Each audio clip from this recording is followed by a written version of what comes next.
Kada želimo ranije da beremo plodove povrća, biramo sadnju u zaštićenom prostoru, stakleniku ili plasteniku.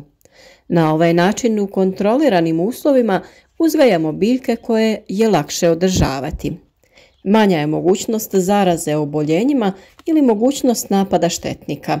Lakše je održavanje prostora, kontrola korova, zalijevanja i prihrana. U današnjem videu, s obzirom da je vrijeme za te poslove, pokazati ćemo naš način sadnje paprike koji se na jednak način može primijeniti u plasteniku ili na otvorenom polju, ali u različito vrijeme. A vi, kako bi pratili sve naše savjete vezano za uzgoj biljaka od sjemena do ploda, za njihovu zaštitu i prihranjivanje, zapratite naš kanal i uvjerite se u kvalitetu savjeta koje nudimo. Klikom na znak zvonca osigurajte sebi i redovne obavijesti o svakom novom videu, a napominjem da je praćenje kanala besplatno. Ono što je uvijek najvažnije kod planiranja sadnje bilo kojeg povrća, naravno jeste priprema zemljišta. Ukoliko ste imali problema sa štetnicima, svakako potražite video o dezinfekciji plastenika, pa to obavite nekoliko dana prije početka radova. Prvo što smo mi morali uraditi jeste berba plodova zimskog uzgoja. Pobrali smo blitvu, špinat, rukolu i zelenu salatu koja je već bila skoro potrošena, te ostalo zeleno povrće, te izvadili mladi luk. Dio smo naravno spremili u zamrzivač kako bi imali dok ne dospije novo povrće u bašti, a dio smo naravno podijelili sa prijateljima. Nakon čišćenja svih ostataka, prvo smo po tlu rastresli stajnjak koji mora biti dozreo, to jest da je stajao određeni vremenski period. Potrebno ga je ravnomjerno rasporediti. Ukoliko niste u mogućnosti da nabavite stajnjak, možete da koristite i peletirano gnojivo koje možete kupiti u agrocentrima. Nakon toga slijedi frezanje. Na taj način ćemo stajnjak izmiješati u zemlju, a zemlja će dobiti kvalitetnu strukturu kako bi bila rahla, plodna i omogućila nesmetan razvoj korijena biljaka. Potrebno je nakon toga oblikovati gredice. Naravno, nakon što smo razmjerili i isplanirali broj redova koje možemo smjestiti kako bi biljke imale dovoljno prostora da se pravilno razvijaju. Nemojte napraviti previsoke gredice jer će tada sva voda odlaziti u dublje slojeve i neće se zadržavati oko biljaka u početnoj fazi kada im je jako bitna. Napravite uzvišenje od nekih 10 do 15 cm kako bi napravili prolaze između redova. U plasteniku je svakako neophodno postaviti navodnjavanje kap po kap kako bi biljkama redovno mogli dodavati vodu, a na taj način po potrebi u vodu dodavati i hranjiva. O načinu postavljanja, to jest instaliranja navodnjavanja i svih potrebnih cijevi imate poseban video na našem kanalu, a postavljanje crijeva sa rupama je vrlo jednostavno. Nakon toga vrijeme je da se stave i najloni, to jest crne malč folije sa kojima ćemo prekriti tlo. Na otvorenom se mogu koristiti ovakve umjetne vrste malča, ali i one prirodne poput slame, sjena i trave koje mi redovno koristimo u našoj bašti i odlično su se pokazale. Širina folija se prilagođava širini redova koje planirate praviti i mogu se kupiti folije sa već izbušenim rupama na određeni razmak, a možete ih sami praviti po potrebi. Mi smo i između redova postavili agrotekstil kako bi spriječili rast korova i kako bi se vlaga što više zadržavala u tlu. Sada bi trebalo otvoriti navodnjavanje i malo zaliti tlo ispod najlona kako bi sadnja bila lakša, a i ukoliko sami pravite rupe na najlonima, lakše ćete vidjeti gdje vam se nalazi crijevo, kako ga bušeći ne bi oštetili. A sada je i vrijeme da krenemo sa samom sadnjom. Sadnja se obavezno obavlja u poslijepodnevnim satima ili za vrijeme kišnog dana. Biljkama je potrebno vrijeme da se adaptiraju, to jest prilagode, a sredina dana kada je najtoplije nikako im ne pogoduje. I često se zna dogoditi da biljke, ako se sade u to najtoplije vrijeme dana, polegnu i treba im onda nekoliko dana da se oporave. Što se tiče razmaka, paprika se sadi na razmak od 50 do 60 cm između redova i od 20 do 30 cm između biljaka u redu. Možete ići na cik-cak metodu ili samo saditi biljke jednu preko puta druge.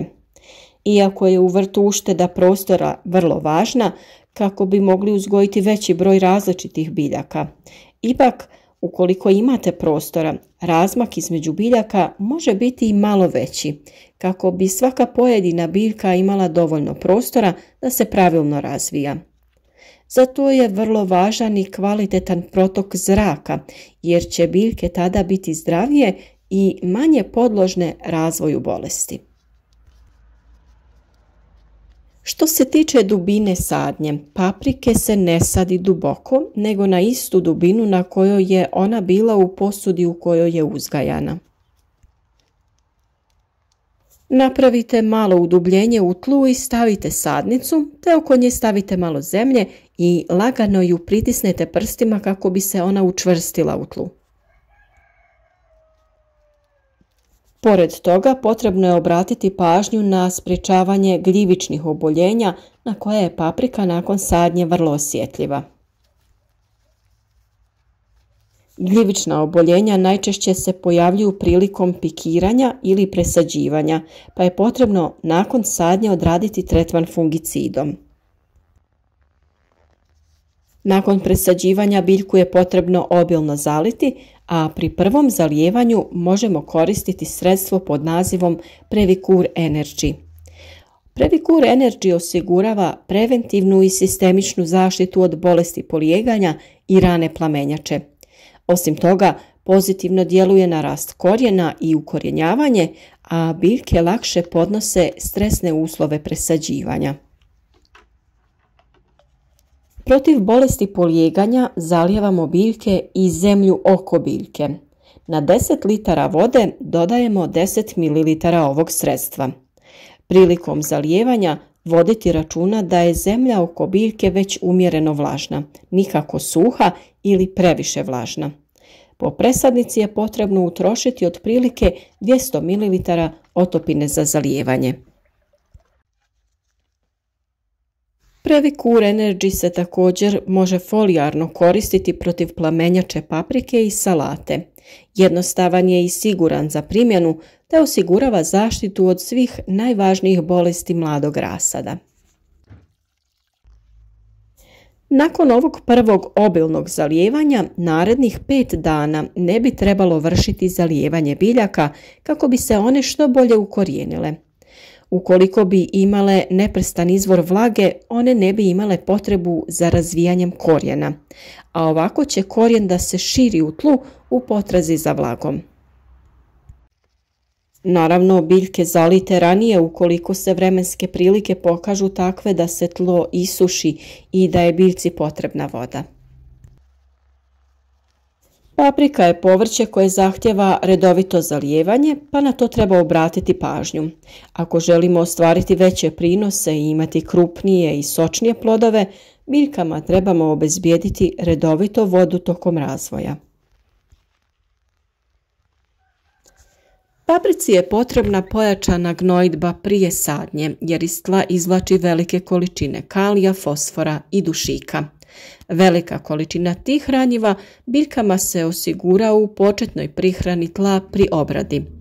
No da bi se proizvele velike količine paprike, potrebna je prihrana tla vodotopivim hranjivima. Prva prihrana može se odraditi pri sljedećem zalijevanju kada paprika ima veću potrebu za fosforom koji je ključni za razvoj korijena. Tada omjer NPK u ovom hranjivu treba biti 1:2:1. Paprici za uzgoj treba više topline nego što to zahtjeva na primjer paradajz. Na temperaturama ispod 15 stepeni neće se više razvijati, ali isto tako ne odgovaraju joj ni temperature iznad 36 stepeni. Održavanje nasada ovisi o načinu uzgoja paprike. Ako ste uzgoj paprike bazirali na foliji, nema kultiviranja nasada, no ako se radi o uzgoju bez folije, tada je potrebno 2 do 3 puta plitko kultivirati nasad odmah nakon navodnjavanja. Ovo je ono osnovno što je potrebno da se uradi prilikom sadnje, a naravno da ćemo u narednom periodu pokazati sve potrebne postupke poput vezanja, potperavanja, skidanja zaperaka i druge agrotehničke mjere koje su potrebne da se provedu da bi proizvodnja bila bolja i uspješnija. Sve o redovnoj prihrani, umjetnim ili prirodnim hranjivima na vrijeme ćemo da prikažemo. Zato pratite naš kanal i kliknite na znak zvonca kako bi na vrijeme dobili obavijest o novom videu, da ne propustite važne korake u uzgoju paprike i ostalih biljaka. Pišite nam komentare ispod videa kako vi uzgajate paprike. Uvijek volimo čuti vaše mišljenje, a i na sva vaša pitanja ćemo rado odgovoriti u što kraćem vremenu.